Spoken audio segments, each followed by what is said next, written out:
So good evening to all of you. तो topic is energy. हम लोग energy से शुरुआत करते हैं।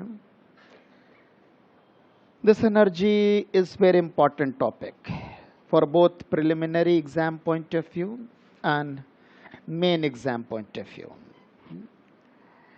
और सिर्फ ये एग्जामिनेशन पॉइंट ऑफ व्यू से ही इम्पॉर्टेंट नहीं है, बल्कि देश के लिए भी महत्वपूर्ण विषय है। देश की आर्थिक आवश्यकताएं हों या सामरिक आवश्यकताएं हों, ऊर्जा बहुत महत्वपूर्ण वस्तु है।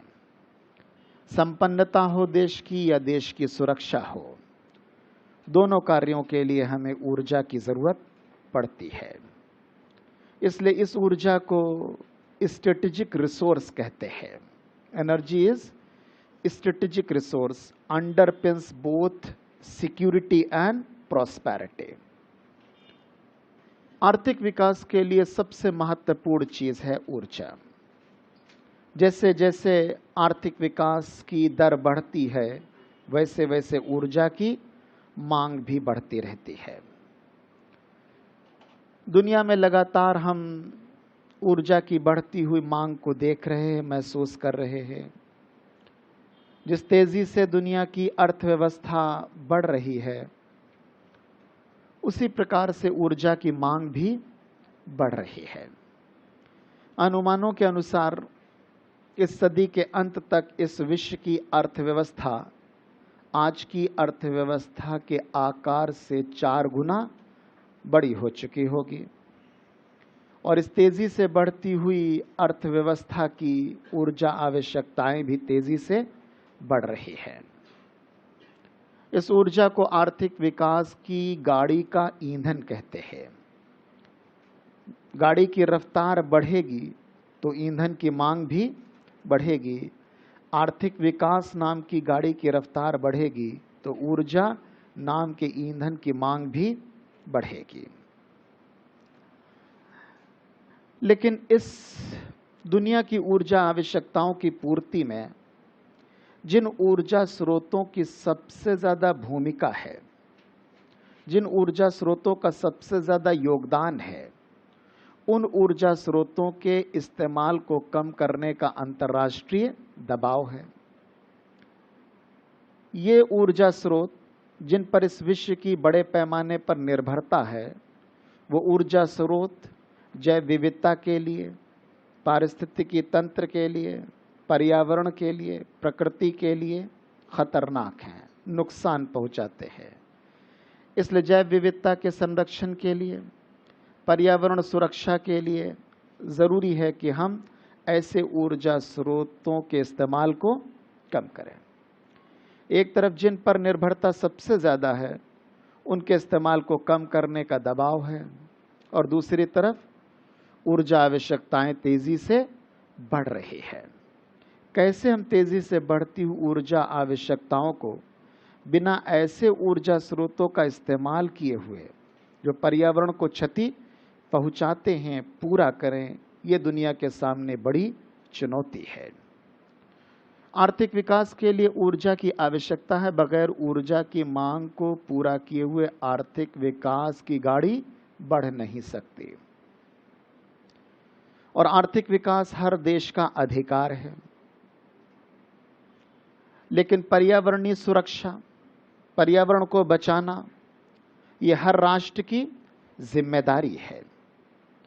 हमें इस जिम्मेदारी और इस अधिकार में संतुलन बनाने की आवश्यकता है।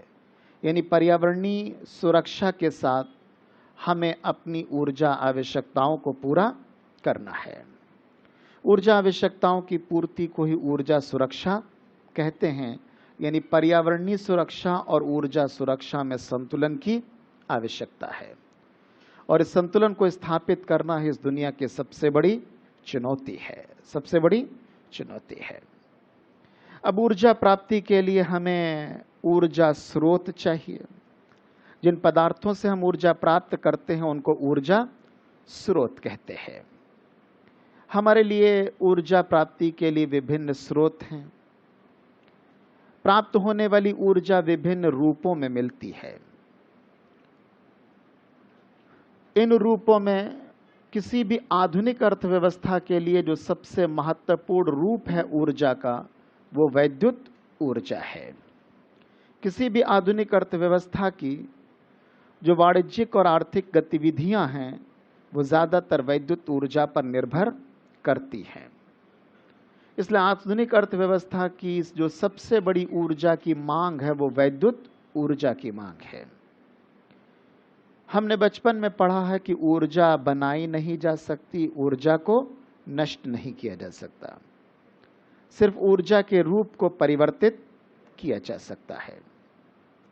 ऊर्जा के रूपों में सबसे महत्वपूर्ण वैद्युत ऊर्जा है। हमें वैद्युत ऊर्जा की आवश्यकता है, तो इस आवश्यकता की पूर्ति के लिए हम ऊर्जा स्रोतों से ऊर्जा प्राप्त करें और प्राप्त की गई ऊर्जा को वैद्युत ऊर्जा में परिवर्तित करें। ऊर्जा स्रोतों से ऊर्जा प्राप्ति के लिए हमें तकनीक चाहिए और प्राप्त की गई ऊर्जा को वैद्युत ऊर्जा में परिवर्तित करने के लिए भी तकनीक चाहिए। ट्यूबलाइट तो कोयले से जलती है, ये CFL लगा हुआ कोयले से जल सकता है, कोयले के अंदर इस CFL को जलाने की क्षमता है।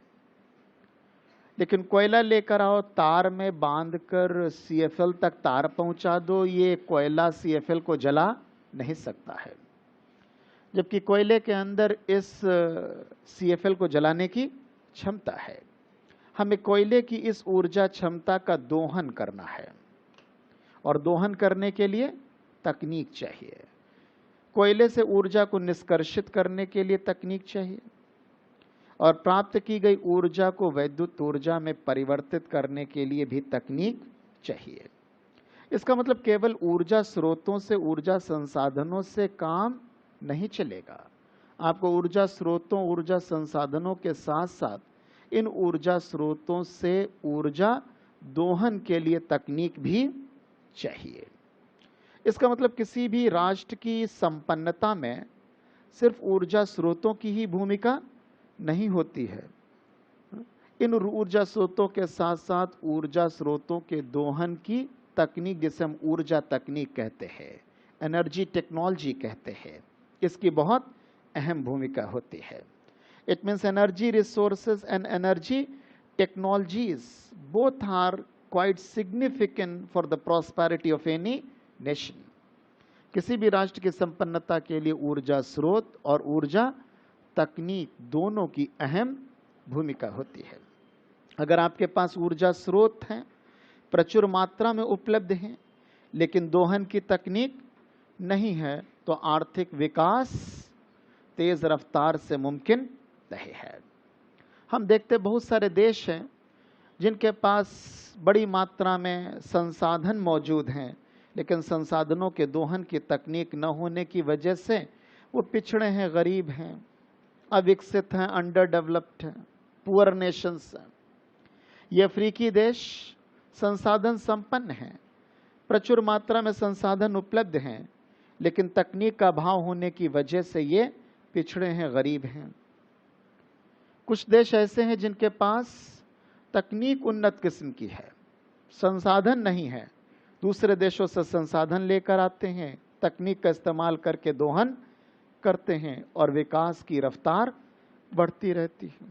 जापान, संसाधनों की भारी कमी है, संसाधनों के लिए दुनिया के दूसरे देशों पर लगभग पूर्णतः निर्भर करता है, लेकिन इन ऊर्जा स्रोतों, इन संसाधनों के दोहन की उच्च स्तरीय तकनीक है, तकनीक का इस्तेमाल करता है, संसाधन दूसरी जगह से लेकर आता है और आर्थिक विकास की ऊर्जा आवश्यकताएं पूरी होती हैं। दुनिया की तीसरी सबसे बड़ी अर्थव्यवस्था है, तीसरी सबसे बड़ी अर्थव्यवस्था है। इसका मतलब आर्थिक विकास में, राष्ट्र की संपन्नता में, औद्योगिक विकास में सिर्फ संसाधनों की ही नहीं, बल्कि संसाधनों के दोहन की तकनीक की भी अहम भूमिका है।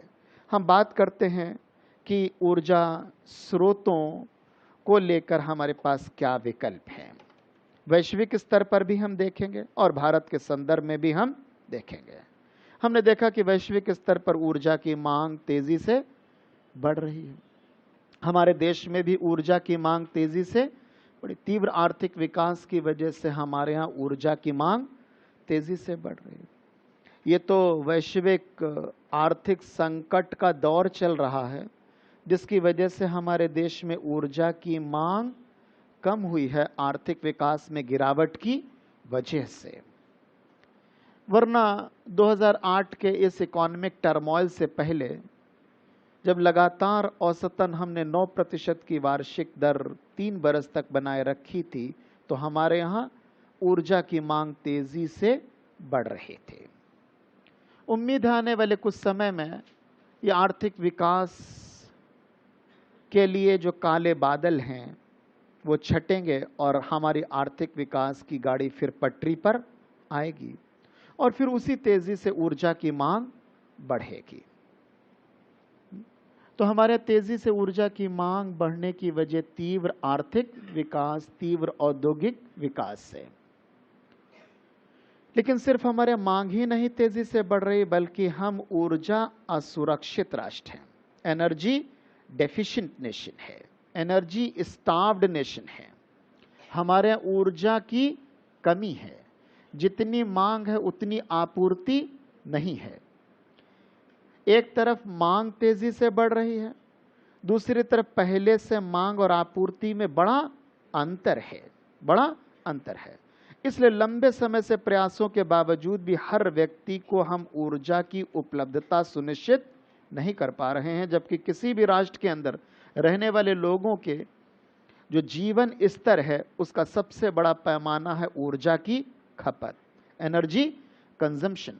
हमारा जो पर कैपिटा एनर्जी कंजम्पशन है वो global per capita energy consumption से काफी कम है। When this per capita energy consumption is considered to be important parameter of the standard of living of people, इसका मतलब कहीं ना कहीं इस पर कैपिटा एनर्जी कंजम्पशन का कम होना ये दर्शाता है कि हमारे देश में लोगों का जीवन स्तर औसत वैश्विक जीवन स्तर से निम्न है, काफी कम है। तो हमारे मांग और आपूर्ति में पहले से बड़ा अंतर है। यही वजह है कि बड़े बड़े शहरों में भी घंटों लाइट गायब रहती है। हम तो दिल्ली जैसे शहर में हैं जहां अनइंटरप्टेड 24 आवर्स पावर सप्लाई हमें देखने को मिलती है। अगर हम दिल्ली से निकलकर टियर 2 सिटीज में जाएंगे तो 3-3, 4-4, 5-5, 6-6 घंटे लाइट रहती नहीं। टियर 3 सिटीज में जाएंगे तो हालत और ख़राब है। और गांव में चले गए तब तो वहाँ जितनी देर लाइट आती नहीं उससे ज़्यादा टाइम जाती है। वहाँ हम जाकर पूछते हैं लाइट कितने घंटे रहती है। शहरों में हम आकर पूछते हैं लाइट कितनी देर जाती है, वहाँ हम पूछते हैं कितनी देर आती है, कितनी देर आती। जबकि ग्रामीण क्षेत्र में रहने वाले लोगों का भी ये अधिकार है कि उनको ऊर्जा मिले, उनको वैद्युत ऊर्जा मिले, उनका भी जीवन स्तर बेहतर हो, जीवन स्तर बेहतर हो। सरकार की जिम्मेदारी है कि हर व्यक्ति की आवश्यकता के अनुसार उसको ऊर्जा उपलब्धता सुनिश्चित की जाए। लेकिन ऐसा करने के लिए आपको ऊर्जा उत्पादन बढ़ाना है और ऊर्जा उत्पादन बढ़ाने के लिए आपको विभिन्न ऊर्जा स्रोतों का दोहन करना होगा। ऊर्जा स्रोतों का दोहन। अगर हम अपने देश की बात करें, जिन ऊर्जा स्रोतों पर हमारी सबसे ज़्यादा निर्भरता है, उन ऊर्जा स्रोतों के इस्तेमाल को कम करने का भारी अंतर्राष्ट्रीय दबाव है। देश के अंदर तकरीबन 58% वैद्युत ऊर्जा का उत्पादन कोयले से होता है। And coal is considered to be the dirtiest fuel, coal is considered to be the worst kind of fuel. जितने भी उपलब्ध ऊर्जा स्रोत हैं, उन उपलब्ध ऊर्जा स्रोतों में सबसे खराब, सबसे गंदा ऊर्जा स्रोत, सबसे ज्यादा पर्यावरण प्रकृति को क्षति पहुंचाने वाला ऊर्जा स्रोत कोयला है। और हमारे यहाँ का जो कोयला है उसकी क्वालिटी तो और ज्यादा खराब है। दूसरे देशों के पास तो अच्छी क्वालिटी का कोयला, यूं कोयला इज कंसीडर्ड टू बी गंदा और हमारा कोयला तो और गंदा। और गंदा होने की वजह से हमारे ऊपर ज्यादा दबाव है कि आप ऐसे गंदे कोयले का इस्तेमाल कम कीजिए, गंदे कोयले का इस्तेमाल कम कीजिए।